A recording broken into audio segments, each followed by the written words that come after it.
It's time to go on a captivating journey into the artistic essence of EVEOnline.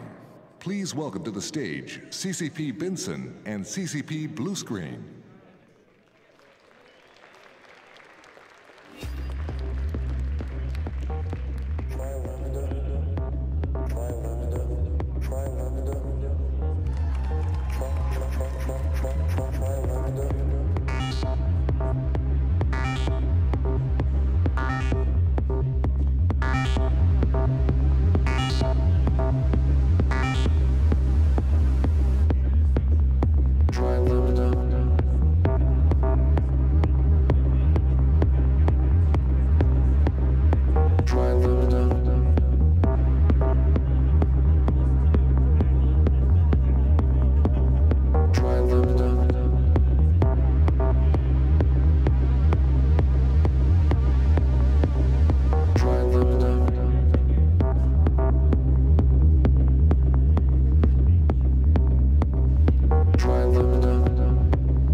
Højre, venstre.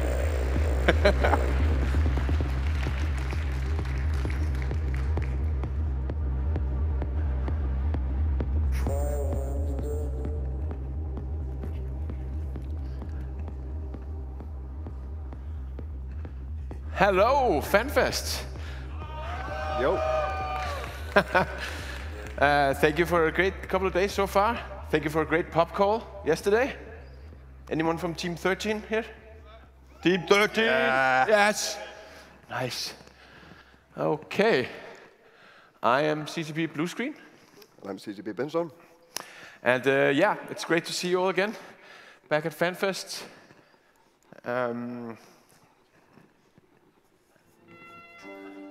As you are hopefully aware, we are here representing Team Tri-Lambda, the art and graphics team of EVEOnline, and building a better universe is what we do.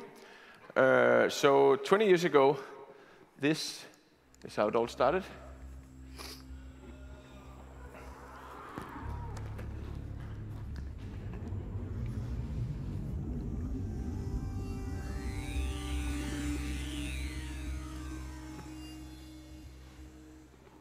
And it was beautiful back then, and it really was. And all the years since, we've been hard at work, keeping the aesthetics fresh and cutting edge as ever. Many steps as pertaining towards that. So I've been here for about 15 years. I remember making 2 of these assets back in the day, authoring effects on gates. There was a premium client and a basic client. Don't remember if you remember that. I don't know if you remember that. That was, now it's just called high and low settings. And then in 2007, along came Trinity with a huge graphics update. One of the many milestones. Later came the V3 overhaul.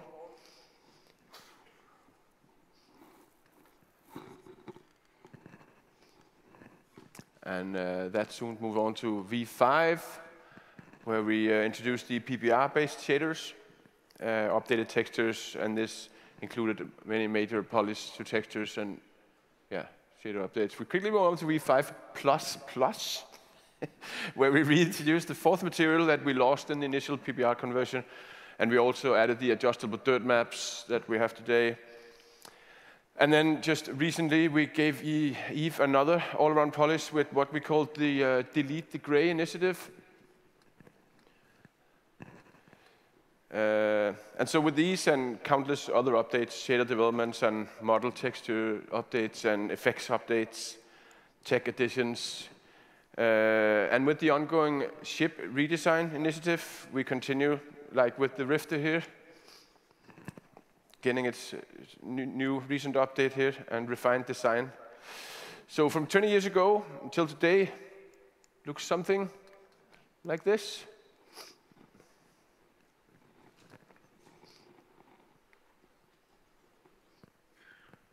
Screens got bigger. But we're never done. As much work as we put into adding and supporting new features with graphics, we spend probably the same amount of time keeping everything fresh, updating and maintaining like existing content. And so this year, we, for instance, updated all of the 68 Empire frigates, gave them a major effects love pass. So many features, new features and lights have been developed since they were last touched. So yeah, they all got a pass. And you know, we're not done with these, but this is, yeah, amazing. And also, this is tied to the warp states. Many of these lights making things more dynamic. Here, the lights turns red for the warping animation, and also other effects as it added. Just like when it comes out of warp here, you see that little poof gas cloud from the back. But yeah, we didn't stop with the frigates. Also, the Marauders received a comprehensive effects update, updating the Bastion modules along with just a general effects pass. So all in all, we try, and we feel we do pretty well at updating these things, but it is, of course, hard to please all of the pilots all of the time. Current graphic effects are kind of weak. That's rough. So, yeah, this is something our lead effects artist, CCP Mirke, found roaming the EVE subreddits. He was not impressed, obviously. So, outdated torpedo effect. So, Mirke here had to do something about it, so our effects department went straight ahead and went to work on the missile impact effects. The missiles will now explode outwards in opposite direction of impact vector, which looks and feels right. Aside from the thermal ones, just had to be a sphere because it just looks great and it also really differentiates it from the other ones. And also for the first time now, the missile impacts will be contributing lighting to their surrounding environments. This really ties it together. You see it here on the gate on the right side here. So that's awesome. And here, going from what they looked like before,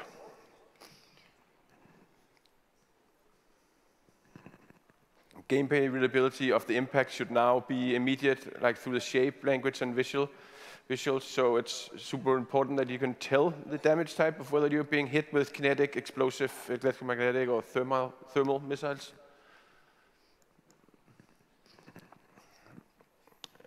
So yeah, that is just important when we introduce new gameplay, you know, that the players can tell what they actually do. So now they look like what they are. So a bit of subreddit CCP Please does actually work from time to time. Yeah, we do. And so speaking about visual language, you all got a new way of expressing yourself in space this year with the Skinner and the new structure skins. So for art, there wasn't a lot of actual content work on the structures themselves.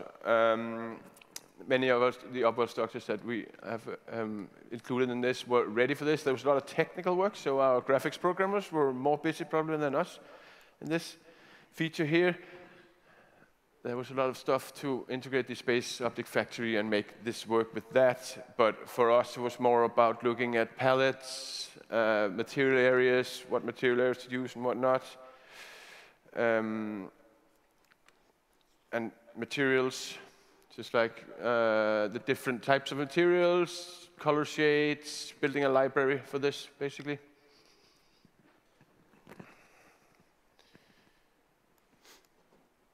And then trying out different combination and testing setups, and how it all comes out. Also looking a bit forwards. Here we're trying with the pattern projections that are not available yet, but you know, you never know, maybe it'll come. But this is just a few basic gradients used on the structures in addition to the material areas. And, but probably the biggest update on the pure content side connected to this was giving all the major upbuild structures like a lighting update. So we updated the lighting of all these structures because they really sorely needed it. Added point lights and spotlights and hazes and like new hologram details. And even added some new geometry to some of the structures with new paint areas.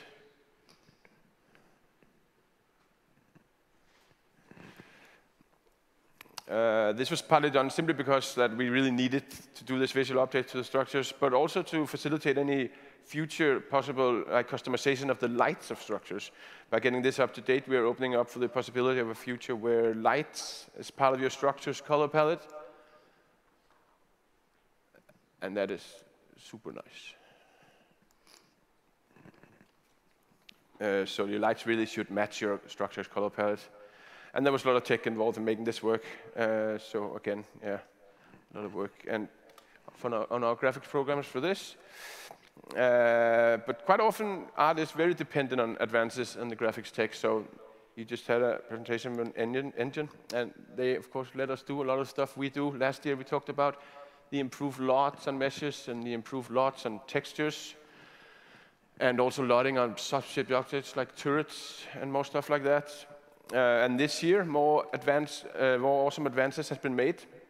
Some of them you just saw if you were in the presentation before.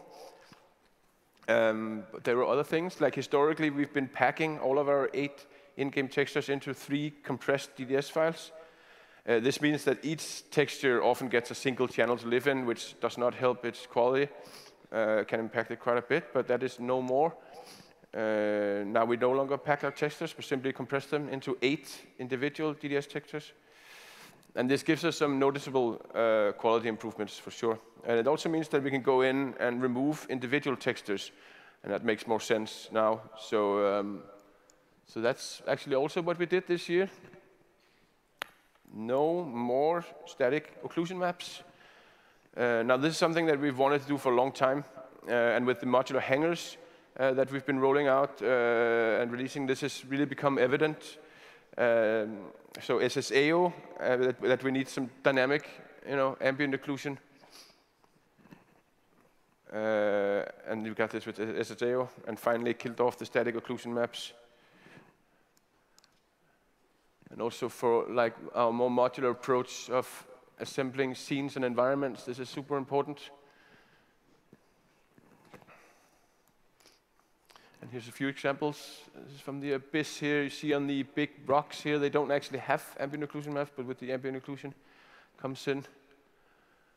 Probably more evident here. You see this triclavian extraction node here on the rock. So this really, it's subtle, but it really adds and ties the scene together much more nicely. But our amazing friends in Team Engine were not done here. Because we also went ahead and updated the in-game shadows. What we had before was basically 1 shadow map per object with the limitation of 16 objects, so 16 shadow maps. And that's a problem. 16 shadow casters in modular asset scenes and will lead to like shadows popping in and out. So let's not do that anymore. What we are going to do instead is we are going to partition the camera frostrum into multiple frostra. I asked our tech people for that sentence. I don't know what that means. And then we render a shadow map for each subfrustrum. So that allows us to render an unlimited amount of shadows now. So that is awesome. But it's still not super nicely defined. So we also looked a bit on the quality of the shadows. And yeah, they got a lot better as well. Super nice. So with unlimited crisp and sharp shadows coupled with the SSAO, this is extremely important for us moving forward with complex modular environments and scene creation. Here you see the shadows again, before and after. Oh my God. Nice. Very nice. And now also they render on all settings, the shadows, apart from disabled, of course, but like with the filtering of shadows being adjusted to allow a balance between quality and performance. We also talked a little bit last year about the extension system that we have been developing, now known as the layout system. Bringing with it hull extensions that can inherit space object data, like that is the faction colors, the logos, lights and stuff on all the structures. So they can inherit that, or reversely, they can introduce new factions and put other factions within the same asset. So that's a single asset with many faction settings. That's new, and that gives us many cool options. Also in this is instancing, where we optimize performance while introducing large amounts of geometry using the layout system. And finally, within this context, we also talked a bit about ship extensions. For this purpose, we illustrated like adding plating and wings and other exterior things to ships, like either simply to create like hull variations, or maybe even to represent like fitted modules and stuff like that. So that's a cool idea, and we went ahead and used that to use that this year in some of the ships. Do you want to go over that? There you go. Yeah, let's go. Let's go. So for these new destroyers, we did an update to the base Tech 1 hulls to create their new Navy variations. And on top of that, we updated the textures and we put the layout system to use. Those new destroyers are a good example of us starting to use this new way of modifying our ships. So here you can see the pieces that make up the modification to the thresher.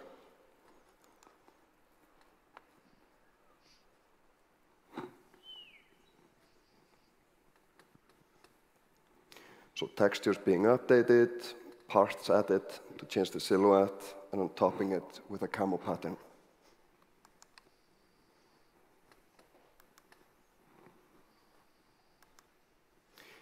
The same approach we did with the catalyst.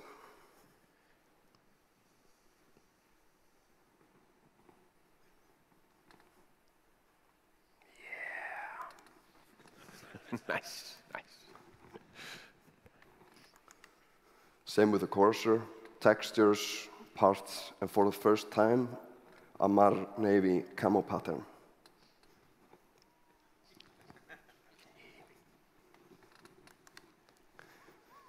So the thought behind these visuals is to make the ships feel more fitting for its role.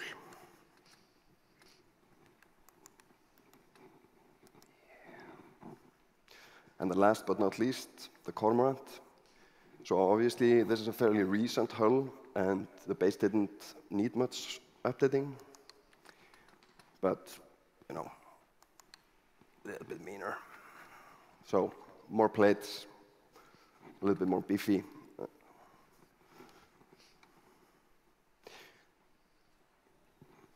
We also did the Navy dreadnoughts. So here you see the Naglfar, the Revelation with hull changes and a new camo. The Moros, yes, getting much tougher. And the Phoenix. We had wanted to give the Phoenix an overhaul for some time, so we used the opportunity and updated it completely.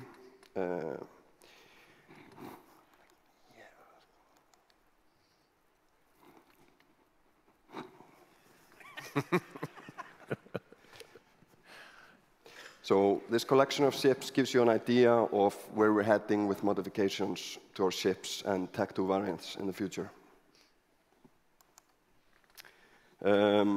Since last Fanfest, we introduced the new Apple hangars, and with those came the new Capital hangar, a good home for these new dreadnoughts.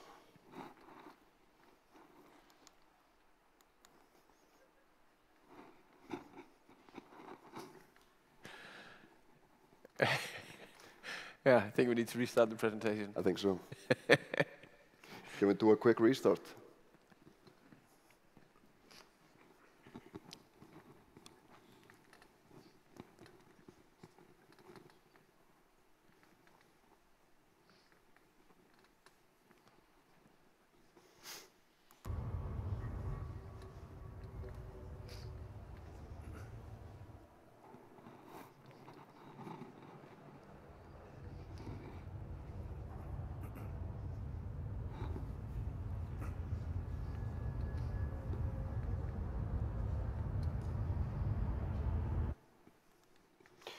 So all of the upper structures received new hangars, each stylized and themed for their respective function and mood. That includes different visuals and audio environments for each distinct structure type that help reflect the state and life of the structure in space. This hangar project was very large on our end. A lot of new features and performance achievements came with it that benefit us into future projects.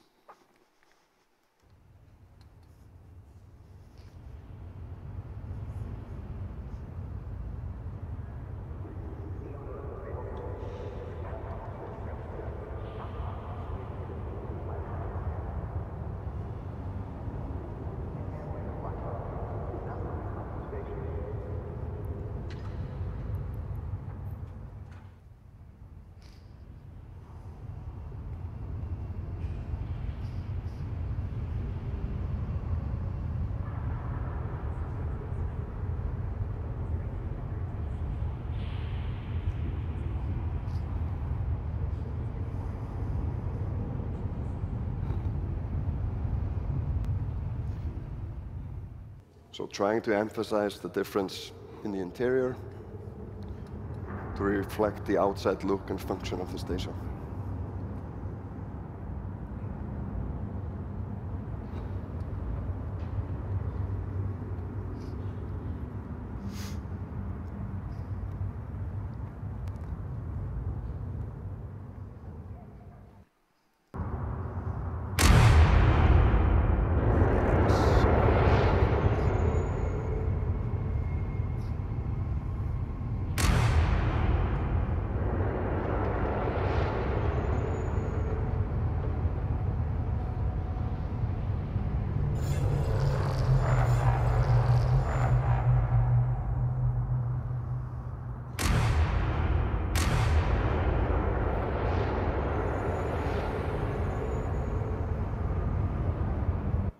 So if you're not seeing this in-game, fuel up.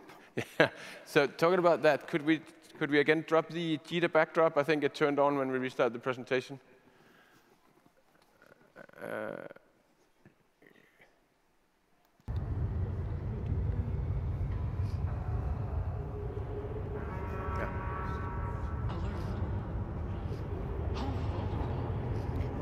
So audio indicators, visual indicators for the structure states. And if you're seeing these, you should maybe start looking for another real estate.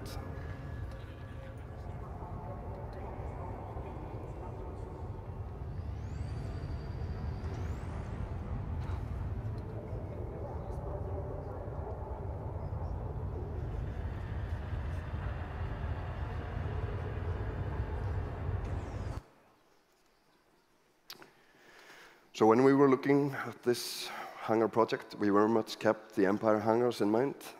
We designed and concepted some ideas for each Empire. Some of those goals for us would be to achieve a visual progression for the player, difference between regions, and security status and customization. So one of the key unlocks for us in producing these, having a small art team, is being able to build assets faster, making prototypes and not over-designing before trying things out. So here's a prototype of a Kaldari hangar using the methods we learned from the Apple hangar project.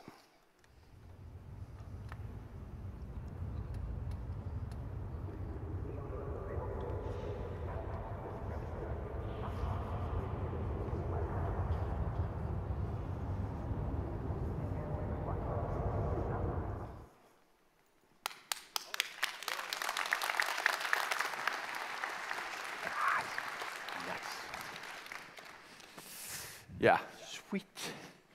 So like you've seen with the ships and with the hangars, this is a holistic approach in improving our pipeline and creating new assets. And it also applies to structures. So how we're building libraries for modular use. For instance, we can go back to the Jita station, the new Jita station, which was very much built in a modular approach. So if we want to try and build a modular library for a structure library for Kaldari, we could go back here and identify, again, modular pieces that we can then harvest here, throw out. And then we can consolidate all the pieces into, into actual small pieces, finding building blocks, and create a set that we're going to use here is connection pieces, and platforms, small structures, big structures. You can then combine these again and use them to build infrastructure, around gates, around stations, and also the fleet harbors that was introduced as part of the factional warfare content.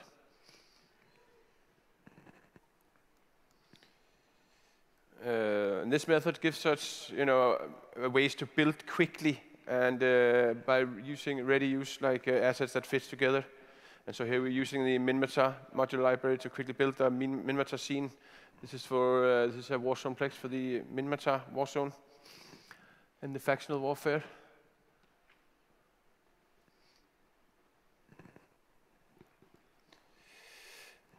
And here is an example of the Gelände plex, again using a Gelände modular set, Amar,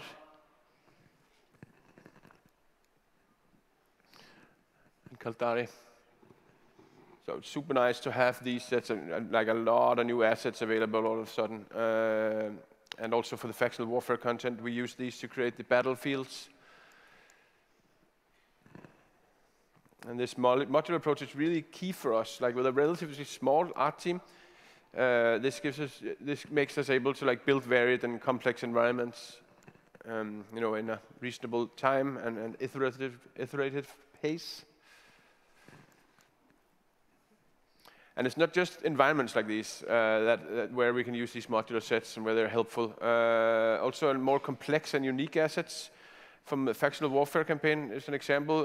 We can show the stellar transmuters. Also here, modular sets came in extremely handy, as we could construct these, with a combination of tailor-made geometry and the modularity on top.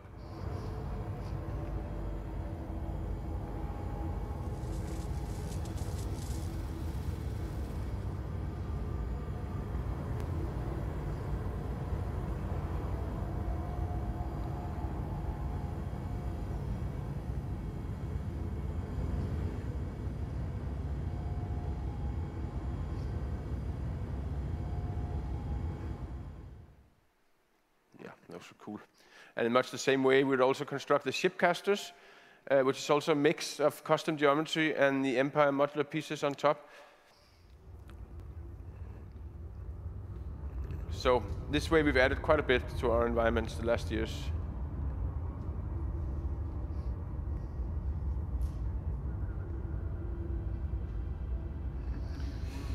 New asteroids, expanding our asset and structure library, modular sets, better and more varied post-process templates and environment effects. So what's next? What's the next step? And to really up our game and to take us into the third decade, we wanted to take on something that's been high on our list for quite some time. That is volumetric clouds.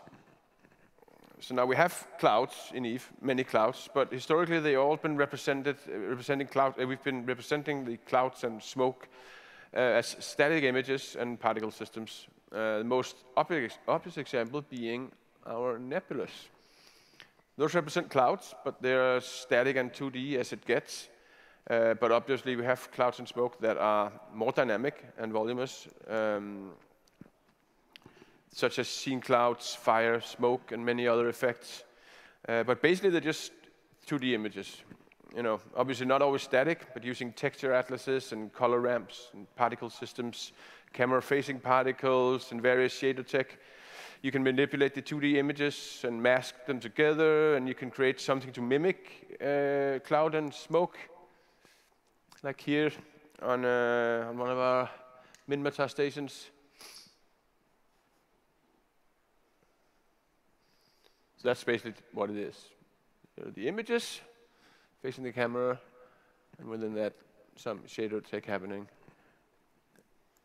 And that's about how they work, and it's definitely not all bad. They are relatively easy to author and implement, and they definitely look good for specific purposes. But it's not an actual volume. It's just a lot of 2D planes, and that illusion can easily break depending on the use case. and also with particle systems like this, if you really want to create like dense effects, like if you wanted to try and hide the station here behind the clouds, you will often end up using a lot of particles, and that creates overdraw, and that creates poor performance. And also, it doesn't always quite work anyways. The illusion will break when you get up close and interact with the clouds. Like if you try and fly through the clouds, there's a perceived density will shift every time you break through one of those 2D images. So to continue to strive for striking and immersive environments, we wanted to try and create an actual dense volumetric cloud, and not for the first time either. We actually used volumetric clouds in an early version of them in the Abyss. This earlier version did not have the definition, resolution, and just general quality that we would want for up-close gameplay. They didn't support dynamic lighting and shadows. And these clouds are generally just used around the dungeons, so outside of the actual play space. So that's good for this purpose, and like the Abyss play space lent itself nicely to that, because you're locked in a bubble. But now we want to fly through them. We want to hide structures inside them. We want to receive shadows and receive light and add to the scene reflections. So to create the actual 3D volumetric data, we turn to Empergen, a real-time fluid simulation software that lends itself nicely to this purpose. Here we can author the volumetric clouds in voxels using emitters, forces, and collision volumes. And then render out the temperature and density. And then within our own pipeline, we can then convert this information into 2 3D textures. And now import that and start optimizing and authoring the cloud, because it's not cheap volumetric data. But for example, amongst many optimizations for performance, you can cut down on the iterations, which in turn then creates this undersampling and aliasing effect you see here. So to counteract this, we introduce noise, and then you can blur the noise to further smooth out your cloud. And effectively, in the end, cutting down the iterations up to 10 times. And now we can also, in our own pipeline, author things like cloud color, both with a color ramp and with an overall flat color, and we can add lighting to the cloud. So both to light up the cloud itself, but also for the light to light up its surroundings. We can also author the cloud's effects on the scene reflections. So on the right here, you can see the scene reflection map as the reflection probe generates it in real time, and you can see the proxy reflection of the cloud being rendered into that. So with this and a bunch of other tweaks, authoring options, and performance optimizations, we end up with our finished volumetric clouds in client. Yeah, super nice, super nice.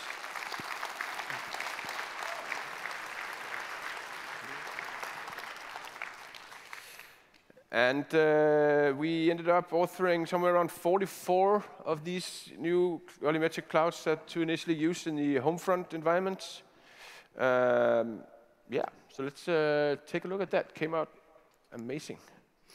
And here's one of the Amar dungeons, and you can see how you can actually just block out other stuff like this asteroid gets hidden in the cloud density. The overall density is, by the way, something we can easily adjust in our own pipeline after the cloud has been authored in Empergen. And it's also a bit of work on our engine people to make sure that the clouds play nicely with everything from explosion effects and glass surfaces, alphas, and much, much more. But yeah, in the end, we were really happy with what we ended up with. These clouds work really well to bind together our dungeons and environments and assets and creating a super immersive environment we always strive for. So yeah, this is a good way to enter the 3rd decade of EVE. And we put together a short video here just to let's have a better look at these environments. So let's check that out.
What's up?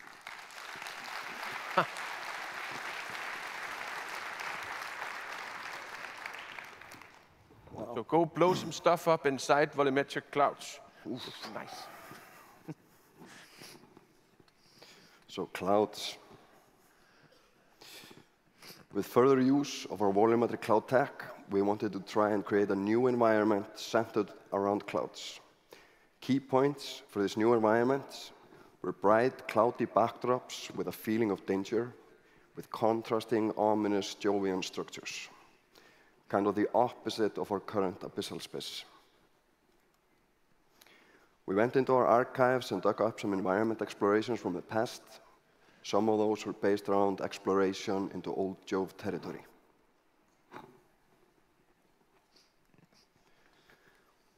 We had discussions on re-envisioning Jove, went through old concepts and new, and figured out how we would make it fit into our visual goals of creating this bright, hazardous environment.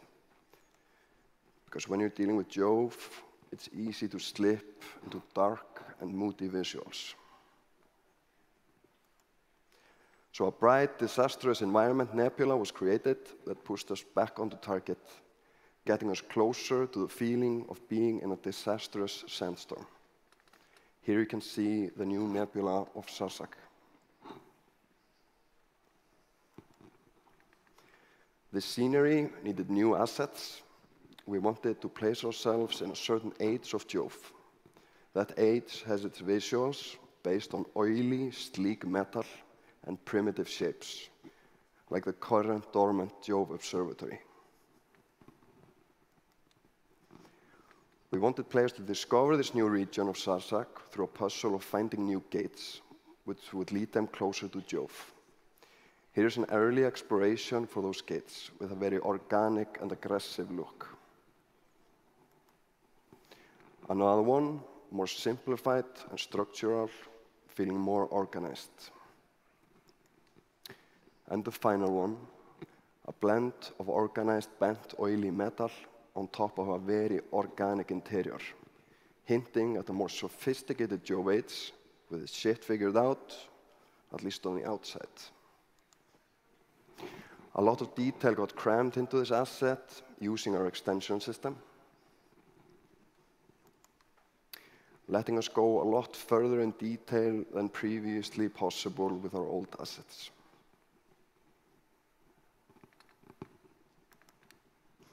To emphasize the organic element and scientific feeling of Jove, we created visual effects that display more tangled mathematical forms.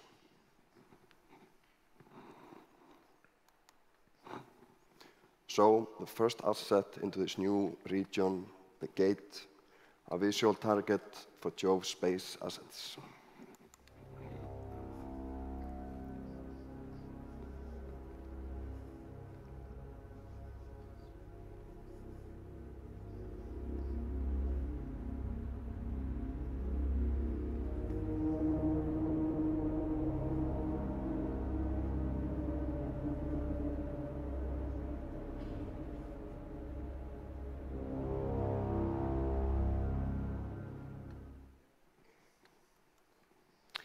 In this new space, we needed a central location for previous Jove habitants.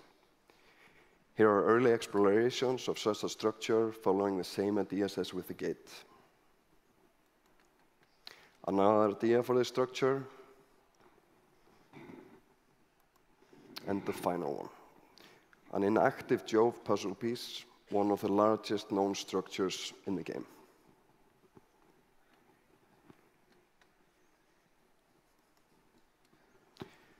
Same as with the gate, we went way up in polygon count and detail for the model and its extensions.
So where are the Jove?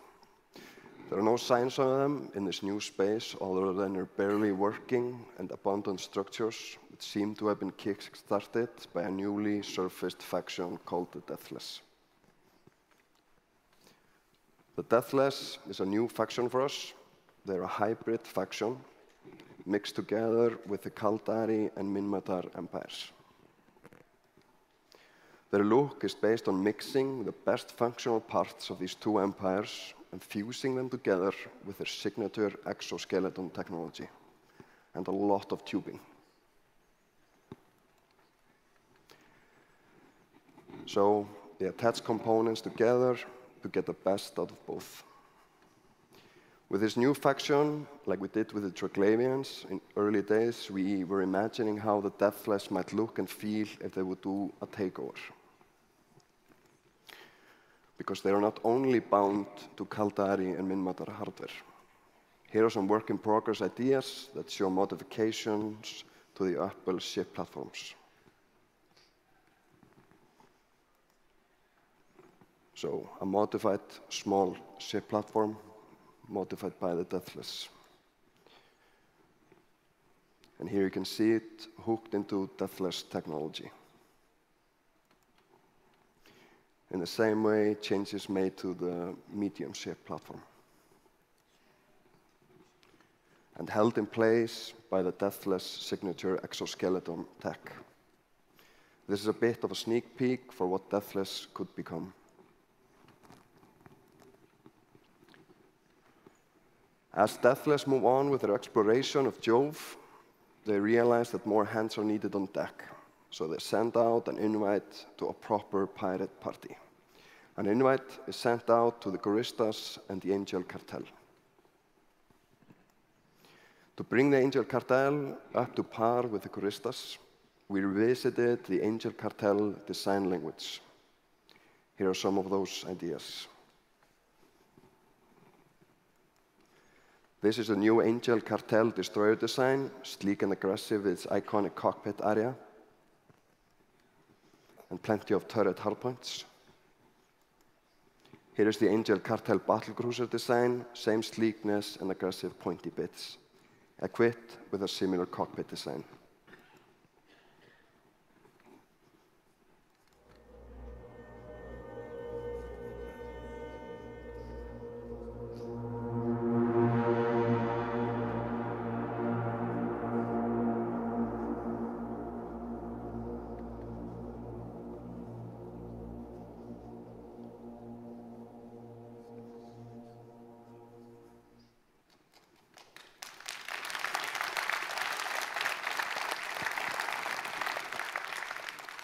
And of course, the one we couldn't let wait any longer. We took a look at old designs we had for this one, then the previously revealed concepts. So in the left corner, with some iterations on it, like you can see from left to right, we tried to get it into the new visuals of where we wanted the Angel Cartel to be, giving it the same sleekness, aggression, and pointy bits. We gave it the 4 states of its being, gave it wings and thorns,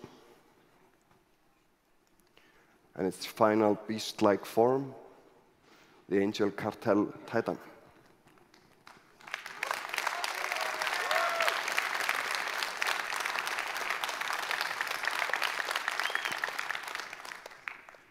Yes. Row. So, that's for us for now. Come and chat with us in the art corner, where we'd like to get your feedback and say hi. Yeah, we'll be there the rest of the day. Questions and everything like that, please come to the art corner, feedback, anything. It's super useful for us and helpful. And yeah, and it's just nice to see you all. So all come by. There's room for all of you. Yeah, that's right.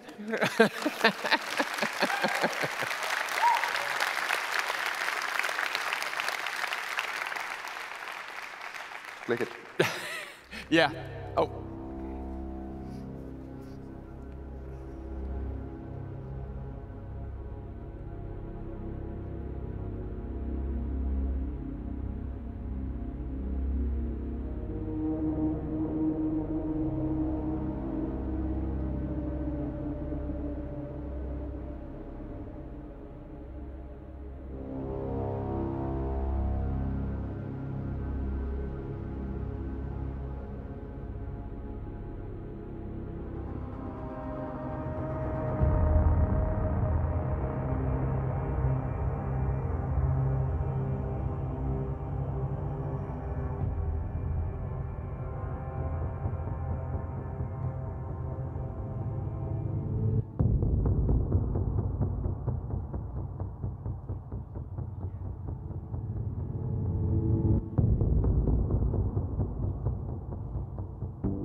See you at the art corner.